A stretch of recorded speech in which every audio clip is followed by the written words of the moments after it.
12 of the greatest doctors had already surrendered, but the one person no one bothered to notice was about to see the truth hiding in plain sight.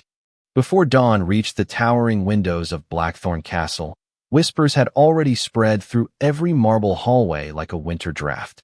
The Vampire King was dying. Servants lowered their voices whenever they crossed paths. Guards stood twice as straight, though uneasiness lingered behind every disciplined expression. Even the chandeliers seemed dimmer, their golden light swallowed by a silence too heavy to belong inside a royal palace. Grace Walker tightened the faded apron around her waist as she carried a basket filled with fresh linens toward the eastern wing. She had worked inside Blackthorn Castle for only 4 months, cleaning rooms no noble ever entered and polishing floors no guest ever noticed. She wasn't a healer. She wasn't educated beyond a small-town public library and the practical lessons her grandmother had taught her while caring for sick neighbors back home in rural Vermont. Most days, she blended into the background so completely that people looked through her instead of at her. That suited Grace just fine. Invisible people rarely became targets. Today felt different. Every servant she passed wore the same frightened expression. 2 kitchen maids hurried by carrying untouched trays of food. A footman nearly collided with Grace before mumbling an apology without slowing down. Somewhere farther ahead, large oak doors opened, followed by the hurried footsteps of another physician leaving the royal chamber. Grace stepped aside as an elderly doctor descended the corridor. His expensive black coat hung heavily from slumped shoulders. His silver medical case remained locked. He never looked up. Behind him came another specialist, then another. 12 in total had arrived over the past 48 hours. Every one of them carried unmatched reputations across both the human and vampire worlds. Every one of them left wearing the same defeated expression. No diagnosis. No cure. No hope. Grace stopped beside one of the enormous windows overlooking the castle gardens. Rain drifted across the stone. Courtyards in soft gray sheets, blurring rows of ancient statues into ghostly silhouettes. She remembered hearing one of the cooks whisper that the king hadn't left his chamber in nearly 2 weeks.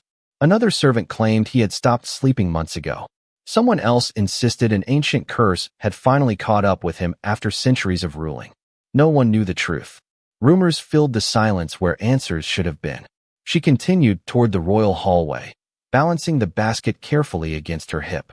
Normally, maids weren't assigned anywhere near the king's private quarters, but every available servant had been redirected because the eastern wing had become a revolving door of doctors, advisors, guards, librarians, and royal attendants. The polished marble reflected flickering candlelight beneath Grace's worn shoes. As she approached the massive double doors leading into the royal chamber, she noticed something unusual. Outside waited not only physicians, but members of the Vampire Council themselves. Men and women whose elegant clothing and unnaturally pale faces carried centuries of authority stood perfectly still beneath crimson banners embroidered with silver crowns. None of them spoke. None of them argued.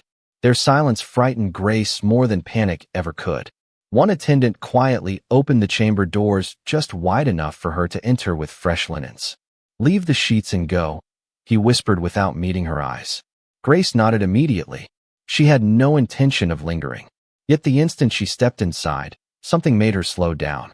The room felt strangely cold despite 4 enormous fireplaces burning steadily against the stone walls. Thick velvet curtains blocked nearly every trace of daylight, leaving only ribbons of muted gray filtering through narrow openings. Dozens of candles surrounded the enormous canopy bed resting at the center of the chamber. There, beneath layers of dark embroidered blankets, lay King Lucian Ashford. Grace had expected someone terrifying. Instead, she saw someone impossibly still. His face was pale even by vampire standards, almost luminous against the dark bedding. Long black hair rested neatly across the pillow. His breathing came slowly, measured enough that she almost wondered whether he had breathed at all. Around the bed, medical instruments, handwritten notes, and bottles of unfamiliar remedies crowded every table. It looked less like a royal bedroom than a battlefield where knowledge itself had surrendered. Grace quietly placed the folded linens onto a nearby chair exactly as instructed. She lowered her eyes, ready to leave without making a sound. Then, just before she turned toward the door, Her gaze caught the faintest shimmer near the king's collar. So brief, she almost convinced herself she had imagined it. Grace stood motionless for only a heartbeat, yet that fleeting shimmer refused to leave her thoughts. It had not come from the candles. It had not reflected from polished silver or crystal glass. It had pulsed once beneath the edge of the king's dark collar, then disappeared as though it had sensed her watching. She lowered her eyes immediately, reminding herself that curiosity had never been a useful quality for a castle maid. Quiet hands kept jobs. Quiet questions kept people safe. She turned toward the exit, lifting the empty basket against her hip. Before she reached the door, another physician brushed past her without acknowledgement. His face looked exhausted, his white coat wrinkled after what must have been another sleepless night. Behind him came a younger assistant carrying several thick medical journals. Their conversation was barely more than a whisper. His pulse continues to weaken. Every blood analysis is normal. Then why is he fading? We have eliminated every known illness. The voices dissolved as the heavy doors closed once more. Grace stepped back into the hallway where nervous attendants immediately resumed their silent waiting. Nobody noticed her leaving. Nobody ever did. She walked toward the laundry room through corridors lined with portraits of kings who had ruled centuries before Lucian Ashford. Every painted face carried the same calm confidence, the same quiet certainty that power could overcome anything. Across generations. By late morning, rain still covered the castle grounds in a silver veil. Grace folded fresh towels beside two older housekeepers who whispered while pretending to work. Council members have sent for scholars now. Scholars. If medicine failed, perhaps history has the answer. Or perhaps this is simply the end. Grace remained silent, carefully stacking the linens into perfect squares. Her grandmother used to say that people revealed the most important things when they believed nobody was listening. Grace had learned to hear more by speaking less. Shortly after noon, another request arrived from the eastern wing. More clean sheets, more fresh towels, more hot water. She collected everything onto a rolling cart and made the familiar walk back through the castle. The atmosphere had changed. More guards now stood outside the royal chamber. Several council members argued quietly near one of the stained glass windows, their elegant voices sharp despite their attempts at restraint. One sentence drifted across the hallway before someone noticed Grace approaching and lowered their voice. If the seal weakens. The rest disappeared beneath the closing chamber door. Seal. Grace repeated the unfamiliar word silently. It sounded oddly specific compared with everything else she had overheard. Inside the chamber, the air remained unusually cold. Candles flickered although no breeze touched them. Librarians now occupied one corner of the room, spreading enormous leather-bound books across a long oak table. Physicians continued comparing notes while servants replaced empty water pitchers and collected and used remedies. The king had not moved. Grace quietly exchanged the fresh linens beside the fireplace. As she bent to straighten a folded blanket, she glanced toward the bed for only an instant. There it was again, the faint shimmer beneath the king's collar. This time it lingered 1 second longer before fading. Grace frowned almost imperceptibly. She looked around the room. Nobody reacted. Not a single doctor looked toward his neck. Every examination focused on his face, his hands, his pulse, his breathing. They adjusted blankets, checked instruments, compared charts, and studied bottles filled with crimson liquid. No one looked where the shimmer had appeared. Grace finished arranging the blankets and stepped backward. As she did, a ray of pale afternoon light slipped through a narrow opening in the velvet curtains. It crossed the bed for barely a moment. The shimmer beneath the king's collar flashed brighter than before.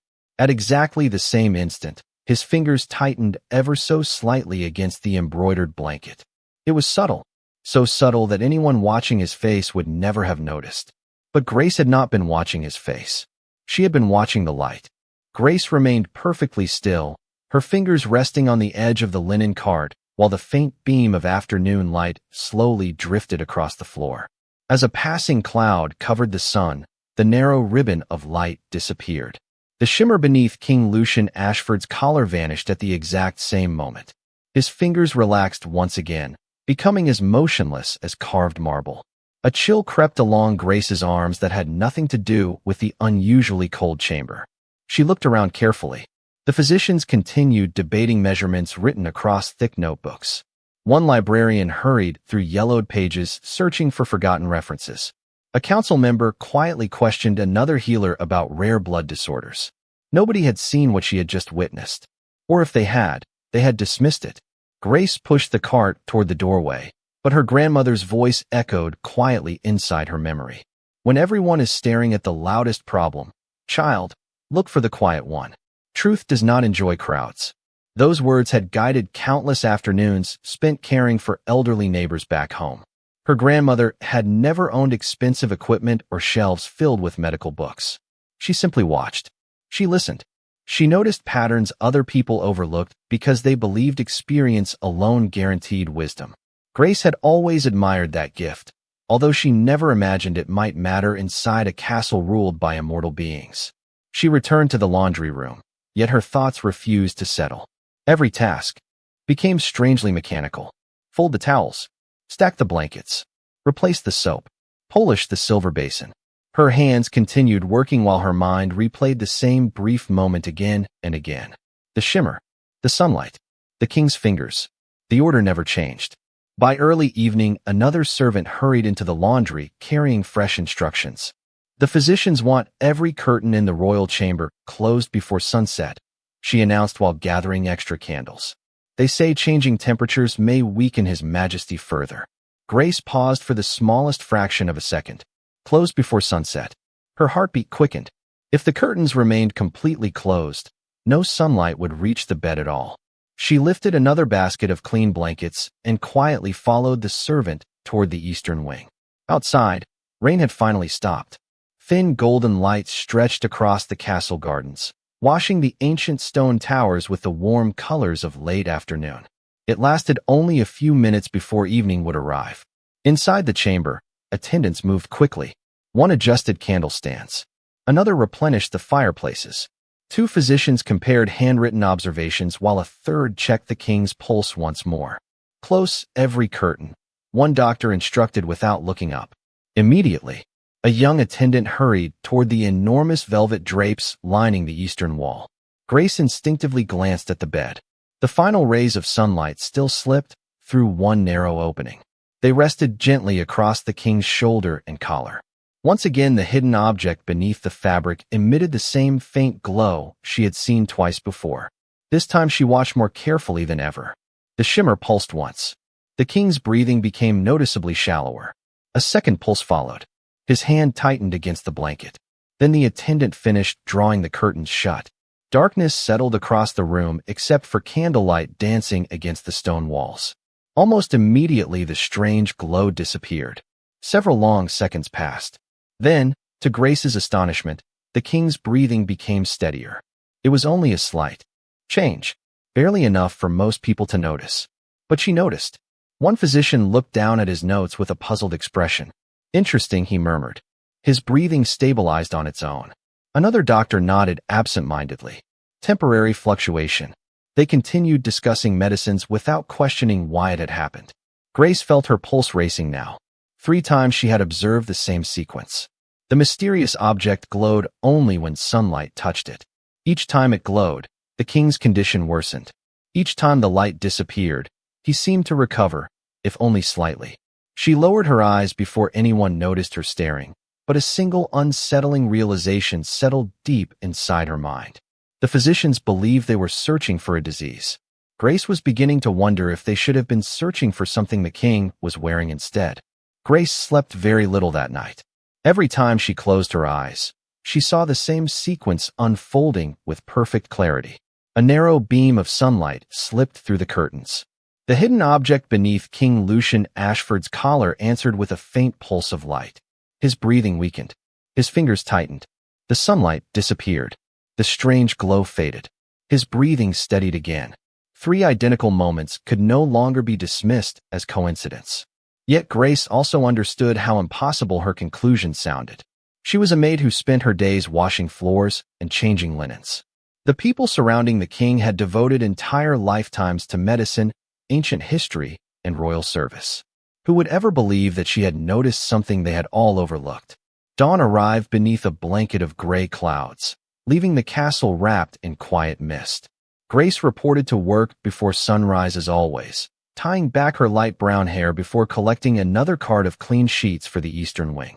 The castle felt strangely calmer this morning, not because the danger had passed, but because everyone seemed exhausted from fearing it. Worry had become routine. Even the guards outside the royal chamber stood with heavy eyes, their polished armor reflecting only the dim glow of lanterns. Grace entered quietly after receiving permission from a senior attendant. Inside, the atmosphere remained unchanged. Physicians examined charts spread across a long oak table. Librarians searched through towering stacks of ancient records. Members of the Vampire Council spoke softly near the windows, careful not to disturb the sleeping king. Grace focused on replacing the bedding folded neatly beside the fireplace. She deliberately kept her movements slow, giving herself time to observe without attracting attention. As she lifted a fresh blanket, she noticed something she had missed before. The collar of the king's dark nightshirt had shifted slightly during the night. For the briefest instant, she saw a thin silver chain disappearing beneath the fabric. It looked remarkably old. Unlike the polished jewelry worn by nobles, this metal appeared weathered, almost ancient, as though countless years had softened every edge. Attached to the chain was only the smallest visible corner of a circular object hidden beneath the cloth. It was no larger than the face of a pocket watch. Before she could study it further, one of the physicians gently adjusted the king's blanket, covering the chain once again. Grace lowered her gaze immediately. A maid who stared too long invited questions. Questions invited suspicion. She quietly returned to her work. Moments later, one of the senior doctors addressed the council. There is no indication of poison, infection, or blood deterioration, he announced confidently. His Majesty's condition remains medically unexplainable. Another physician nodded. We have examined every physical cause known to both kingdoms. Grace hesitated as she folded the final blanket. Every physical cause. But had anyone examined what rested against the king's chest? Her heartbeat quickened. She carefully glanced toward the nearby tables covered with medical instruments. Every notebook described pulse, temperature, breathing, circulation, and blood composition. None mentioned clothing. None mentioned jewelry. None mentioned the weathered silver chain she had glimpsed only seconds earlier. A quiet memory surfaced from childhood. One autumn afternoon, her grandmother had treated an elderly carpenter suffering from constant headaches. Several trained specialists believed the problem began inside his body. Her grandmother had quietly removed an old pair of cracked reading glasses from his face and discovered one bent metal arm pressing against a sensitive nerve behind his ear. Within days, the headaches disappeared. Never assume the problem lives where the pain appears, her grandmother had smiled afterward. Sometimes the burden sits quietly beside it. Grace looked toward King Lucian once more. The hidden object rested directly above his heart, not on a nearby table, not locked inside a medicine cabinet. On him, close enough to remain with him every waking hour. The realization settled over her with startling force. Perhaps the physicians had not failed because they lacked knowledge. Perhaps they had failed because every one of them had begun with the same assumption. They believed the king himself was broken. Grace was beginning to wonder whether the real answer had been hanging around his neck all along. Grace tried to convince herself to stay silent. She folded the last blanket, straightened the corner of a small table, and wheeled her cart toward the door. Every sensible thought told her to leave. She was a maid, not a physician. Speaking out inside the royal chamber could cost her the only stable job she had ever known. Her grandmother depended on the money she sent home every month. One careless sentence could change both of their lives. Yet with every step away from the king's bedside, another thought grew louder. What if she was right?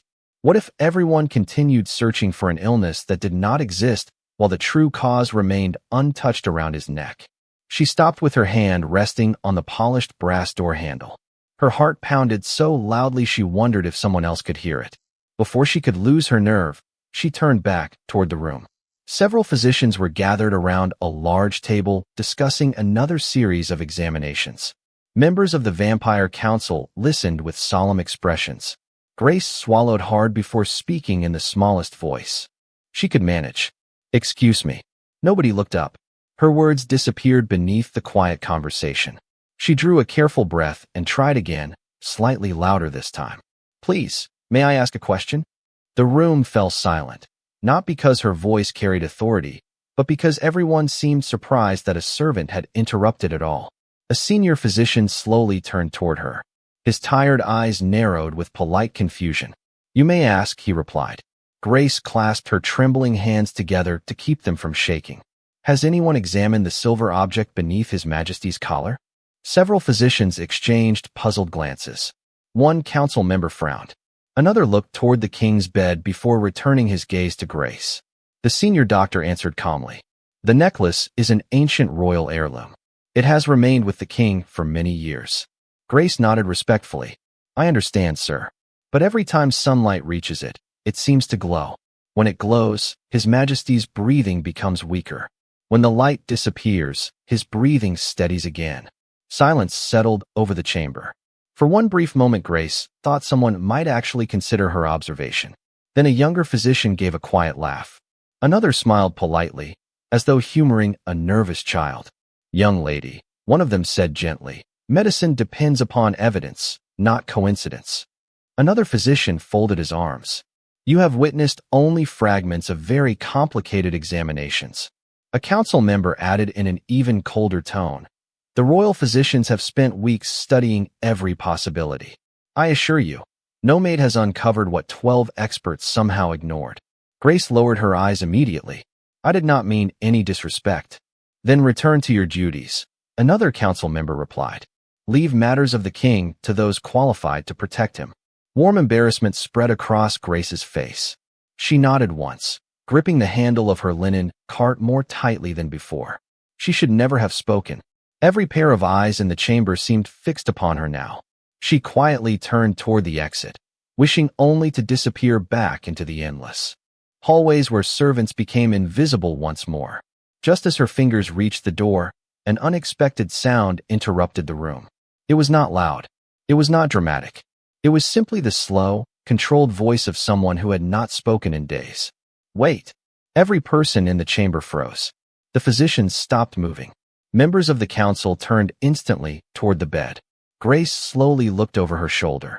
King Lucian Ashford's eyes remained closed, yet his lips had parted just enough for that single word to escape. His voice sounded weak, almost carried away by the candlelight itself, but every syllable held quiet authority. A long silence followed before he spoke again, each word measured with remarkable effort. "Let her finish."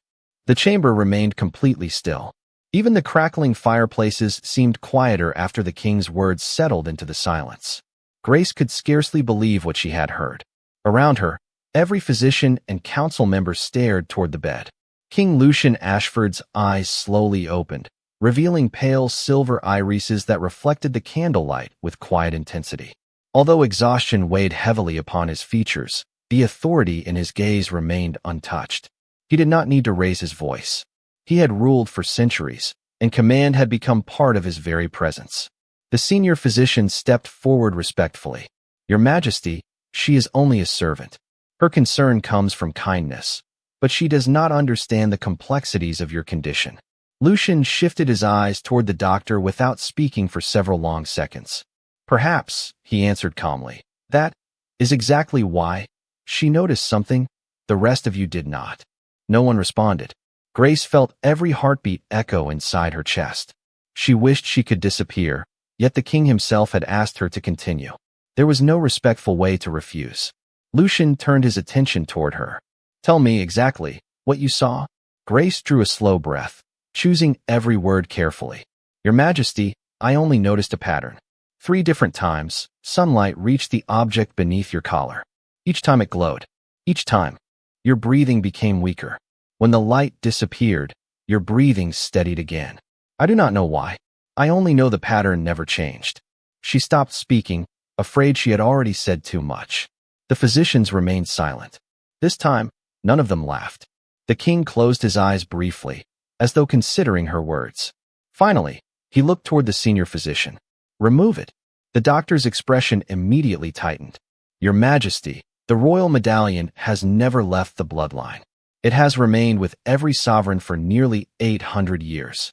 "Remove it," Lucian repeated, his voice still quiet but unmistakably firm. A hesitant silence followed. At last, the physician bowed respectfully and approached the bedside. Every movement became deliberate. He carefully loosened the top button of the king's nightshirt before lifting the weathered silver chain into view. Grace finally saw the entire object. It was not an ordinary pendant. An ancient circular medallion rested against the king's chest, engraved with intricate symbols that curved around a dark stone at its center. The silver had aged almost to charcoal, and delicate lines spread across its surface like tiny rivers frozen in metal. As the physician gently unclasped the chain and lifted it away, something remarkable happened. The room itself did not change, yet everyone inside seemed to sense it at once. Lucian inhaled one slow, steady breath, noticeably deeper than any he had taken since Grace first entered the chamber. The strained tension across his face softened. The stiffness in his shoulders eased. Color, faint but unmistakable, returned to his otherwise pale complexion. One physician immediately reached for the king's wrist. His fingers searched for the pulse with growing disbelief. Another doctor leaned closer, carefully observing each measured breath. "Impossible," someone whispered. "His pulse is stronger. His breathing has stabilized. Body temperature is improving." One by one, every physician confirmed the same astonishing change. None of them understood it. The council members exchanged stunned glances, their centuries of composure shaken by something so simple that it almost seemed embarrassing. Grace remained beside the doorway, hardly daring to breathe. She had expected criticism, perhaps another polite dismissal. She had never imagined the king would trust her observation, much less that removing the medallion would produce an immediate difference. Lucian slowly turned his head toward the silver medallion now resting inside the physician's hands. His expression became thoughtful rather than relieved. "This," he murmured quietly, "was given to my father by the royal council on the day of his coronation."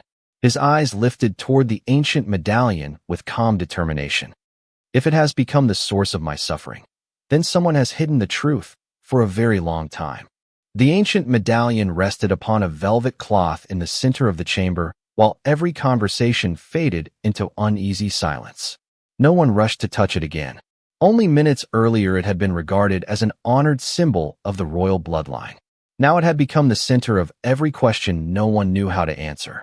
King Lucian Ashford remained propped against the carved headboard, his breathing steadier than it had been in weeks. Although fatigue still shadowed his pale face, there was a sharpness returning to his silver eyes that had been absent since Grace first entered the chamber. The physicians quietly repeated their examinations, each arriving at the same impossible conclusion. His pulse continued to strengthen. His body temperature had stabilized. The unexplained weakness that had baffled every expert was fading without a single medicine being administered. Grace stood near the doorway, uncertain whether she should remain or quietly excuse herself. Before she could decide, Lucian spoke without taking his eyes from the medallion. "Bring the royal archives." A council member bowed immediately. "Your Majesty, the archives contain thousands of records collected over centuries." "Then search every one of them." Within the hour, librarians filled the chamber carrying towering stacks of leather-bound volumes wrapped in faded blue ribbons. Dust rose into the candlelight as books untouched for generations were carefully opened across long oak tables. Historians joined scholars. Elder advisors arrived carrying handwritten family records older than most kingdoms. Every page was examined with growing urgency. Grace quietly helped move empty tables to create additional space. Nobody stopped her. For the first time since she had entered the castle months earlier, people no longer looked through her as though she were invisible. Some even glanced toward her with quiet curiosity before returning to the growing mountain of ancient documents. Hours passed beneath flickering candlelight. Outside, another evening settled over Blackthorn Castle while rain tapped softly against stained glass windows. Finally, an elderly royal historian suddenly froze over an enormous manuscript whose brittle pages had darkened with age.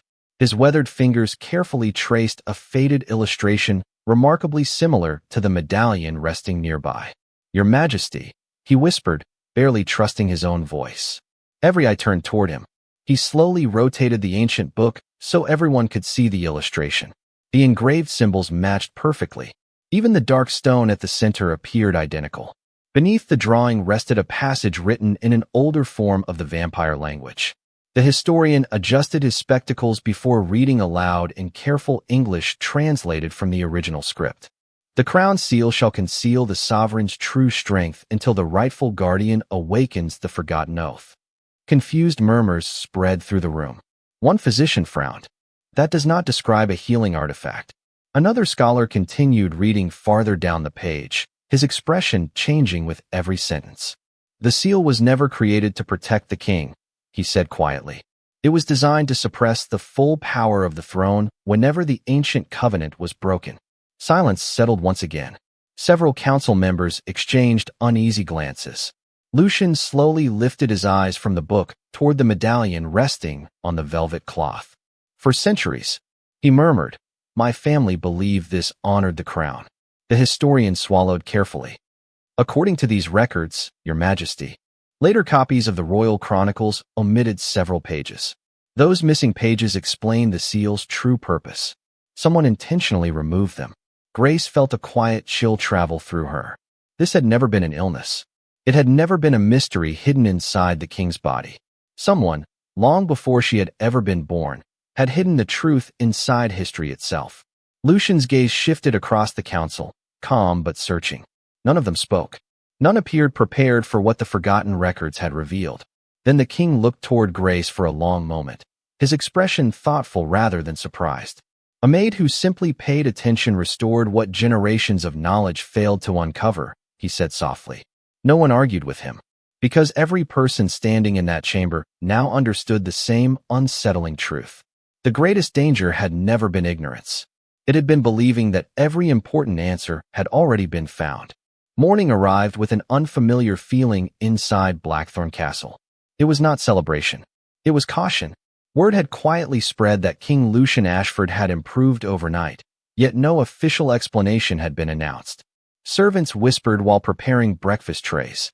Guards spoke in shorter sentences than usual. Even members of the Vampire Council walked the marble corridors with measured expressions, carefully hiding whatever thoughts now occupied their minds. Grace expected to be reassigned to the laundry after yesterday's extraordinary events. Instead, a royal attendant approached her just after sunrise. His Majesty requests your presence in the Eastern Library. Grace blinked in surprise. Me? Immediately. Her heart began racing again. She followed the attendant through hallways she had never been permitted to enter before. Massive portraits of ancient monarchs watched silently from dark-paneled walls. Sunlight filtered through stained glass windows, scattering muted colors across polished marble floors. Every step reminded Grace that she did not belong in this part of the castle. She was still wearing the same simple maid's uniform she had worn every day since arriving at Blackthorn. The Eastern Library stretched higher than any building Grace had ever entered. Endless shelves reached toward the vaulted ceiling, filled with books whose leather bindings had faded through centuries of careful preservation. King Lucian stood near one of the enormous windows, no longer confined to his bed. He still appeared pale, but strength had visibly returned to his posture. His hands rested calmly behind his back as he watched the morning light fall across the castle gardens below. When Grace entered, he turned toward her with the same composed expression that seemed impossible to read. "Miss Walker," he said quietly. "Thank you for coming." Grace lowered her head respectfully. "Your Majesty." Lucian studied her for a long moment before speaking again. "Yesterday, you observed what everyone else overlooked." Grace shook her head gently. "I only noticed something unusual. Anyone could have seen it." A faint smile almost appeared before disappearing again. "No," Lucian replied. "They could have, but they did not." He slowly walked toward one of the enormous reading tables where the ancient medallion rested inside a crystal display case. Scholars continued examining old manuscripts nearby, speaking in hushed voices as they translated newly discovered passages. Lucian looked toward the medallion without touching it. "Since dawn," he said, "my historians have uncovered 12 additional records hidden beneath altered copies of royal history. Every one confirms the same conclusion. Someone erased the truth long before my reign began." Grace remained silent, unsure whether she should respond. "Which means," Lucian continued calmly, "someone may also realize that the truth has now returned." The meaning settled over her almost immediately. If the forgotten secret had remained hidden for centuries, whoever benefited from that secret would not welcome its discovery. Lucian finally met her eyes. From this moment forward, you will no longer work alone. Grace looked surprised. Your Majesty, I do not understand. You have become the first person to expose a deception that survived generations. Whether intentionally or not, you have changed the balance inside this castle. Before Grace could answer, the heavy library doors opened. 3 royal guards entered and bowed respectfully. The arrangements are complete, Your Majesty. Lucian nodded once. Escort Miss Walker to the West guest residence. She will remain under royal protection until further notice. Grace stared at him in disbelief. Protection? I am only a maid. Yesterday, Lucian answered softly. You were. His silver eyes drifted briefly toward the crystal case holding the ancient medallion. Today, you are also a witness. The words echoed quietly through the vast library. Grace suddenly realized that people were no longer looking at her with indifference. Scholars paused over their books as she passed. Guards observed every doorway before leading her through the corridors. Even servants who recognized her exchanged confused whispers. She had not sought recognition. She had simply spoken what she believed to be true. Yet truth, she was beginning to learn, carried consequences of its own. As the escort reached the west wing, Grace glanced through a tall arched window overlooking the castle courtyard. Far below, a solitary figure wearing a long black cloak stood perfectly still beside an ancient stone fountain. The stranger appeared to be looking directly toward the library tower. A moment later, the figure quietly turned away and disappeared beneath the shadows of the castle gates before anyone else seemed to notice. Grace did not sleep that night. The guest residence was warmer than the small servant quarters she had called home for months, yet comfort refused to quiet her thoughts. A single observation had carried her from washing castle floors to standing inside the center of a mystery buried beneath centuries of forgotten history.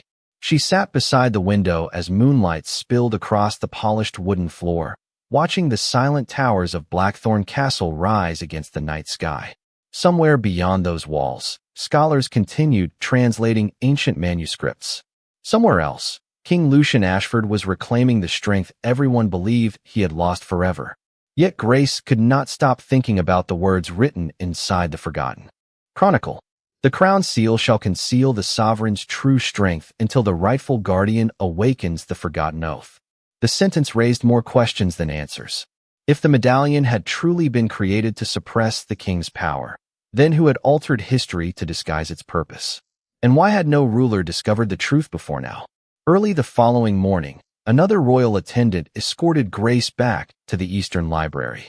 The atmosphere felt different again. Shelves once covered with untouched manuscripts now stood half empty as scholars carried stacks of translated documents between long reading tables. King Lucian stood near the center of the room, studying a parchment recently uncovered from a sealed archive beneath the castle chapel. He looked noticeably stronger than only 2 days earlier. The faint exhaustion remained, but his posture reflected quiet confidence once again. When Grace approached, he offered a respectful nod rather than the distant formality expected between a monarch and a servant. The records continue to reveal more than we expected, he said. Grace glanced toward the parchment. Did they explain who created the seal? Lucian slowly shook his head. Not yet, but they revealed something equally important. He turned the fragile page so she could see an intricate illustration drawn beside several faded paragraphs. It depicted the royal throne exactly as it stood inside the great hall. At first Grace noticed nothing unusual. Then her eyes settled upon a small carved symbol beneath one armrest. Her breath caught. The design matched the intricate pattern engraved around the edge of the ancient medallion almost perfectly.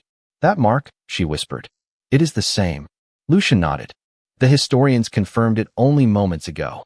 Grace looked from the parchment toward the king. Does that mean the throne is connected to the seal? It means, Lucian answered thoughtfully. The medallion was never meant to exist alone. Neither of them spoke for several seconds. A quiet realization settled across the library as scholars continued turning brittle pages in the background. Whatever secret had been hidden inside the medallion appeared to extend far beyond a single royal heirloom. It had been woven into the very foundation of the kingdom itself. Later that afternoon, Grace walked alone through the great hall while attendants prepared the chamber for an upcoming council gathering. She paused beside the ancient throne exactly as shown in the drawing. Kneeling slightly, she examined the carved symbol beneath the armrest. Years of careful polishing had softened its edges, making it nearly invisible unless viewed from the correct angle. She gently brushed away a trace of dust with her fingertips. The instant her hand touched the carving, a faint warmth spread through the polished stone before disappearing as quickly as it had come. Grace drew back in surprise. No one else seemed to notice. She looked once more at the ancient symbol, her thoughts racing faster than ever. The medallion had been only the beginning. Somewhere inside Blackthorn Castle, another forgotten secret still waited beneath layers of carefully protected history, and whoever had hidden the first truth might have hidden many more. As evening settled beyond the stained glass windows, King Lucian quietly entered the great hall and saw Grace still standing before the throne. He followed her gaze to the nearly invisible carving, and for the first time since the mystery had begun, uncertainty crossed even the face of the Vampire King. Sometimes the greatest discoveries do not belong to the strongest people. They belong to the ones who never stop noticing what everyone else chooses to ignore.